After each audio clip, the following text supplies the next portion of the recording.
Dear friends, in class 11 we are studying third chapter trigonometric functions, and in exercise 3.2 let us solve the fifth question. Fifth question is tan x is equal to minus 5 upon 12. X lies in second quadrant and we are asked find the values of other 5 trigonometric functions. So let us solve this solution. So we are given tan x is equal to minus 5 upon 12. It means cot x is equal to 1 upon tan x. So it means this is equal to 1 upon negative 5 upon 12. Denominator goes to numerator. So this will be 12 upon 5 and negative sign will be as it is. So cot x is equal to negative 12 upon 5. Now we have another formula. 1 plus tan square x is equal to 1 plus tan square x is equal to sec square x. Now from this, if you put the values, we will get certain values. Let us put 1 plus tan is given to us as negative 5 upon 12 bracket square is equal to sec square x. Please note, square of negative is positive, so we will get 1 plus 25 upon square of 12 is 144, that is equal to sec square x. Now if you make the denominator common, you will get 144 plus 25, that is 169 upon 144 is equal to sec square x. It means sec x is equal to square root of this, square root of 169 upon 144. So if you take the square root of this, please try to understand both the numbers positive as well as negative have the same square. So here we will get plus or minus 169 is the square of 13.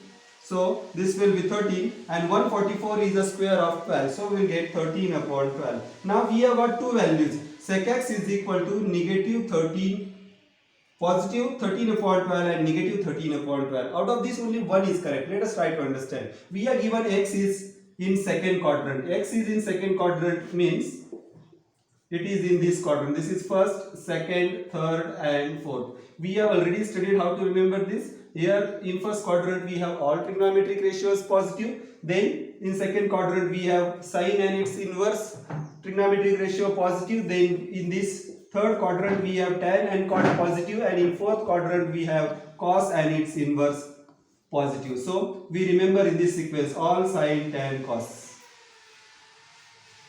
So here we have, since it is in second quadrant, we have sine and its inverse, that is cosec.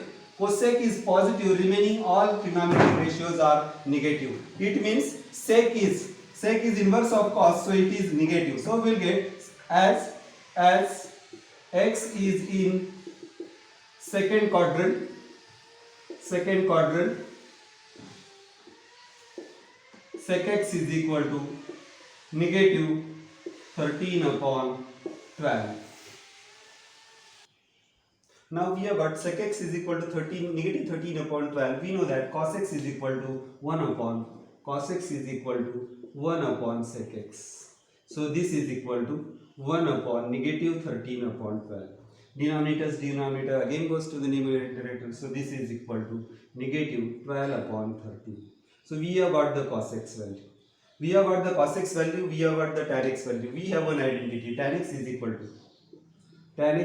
to sin x upon cos x. So if you put, we have tan x and cos x, we don't have the sin x value. So if you find sin x, you will get sin x is equal to cos x into tan x. Cross multiply, you will get cos x into tan x. So this is equal to, cos x is negative 12 upon 13 and tan x is negative 5 upon 12.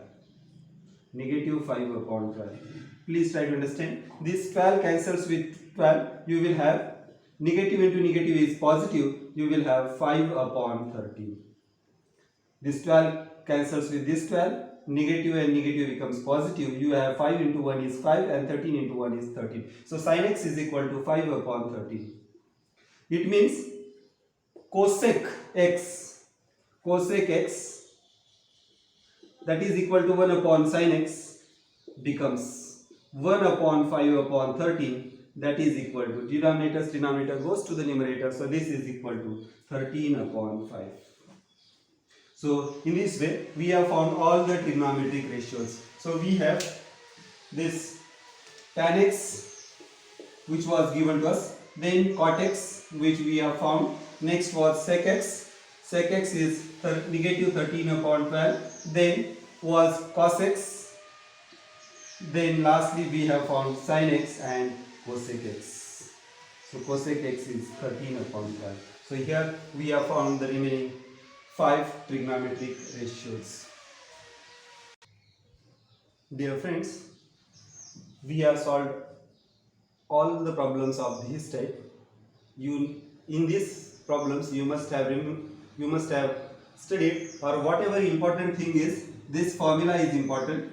Then we have tan x is equal to sin x upon cos x, and one more formula, sin square x plus cos square x is equal to 1, and this all sin, tan, cos, in which quadrant which trigonometric ratios are positive, this you need to remember. If you remember all these three things, then you will be able to solve all such type of problems.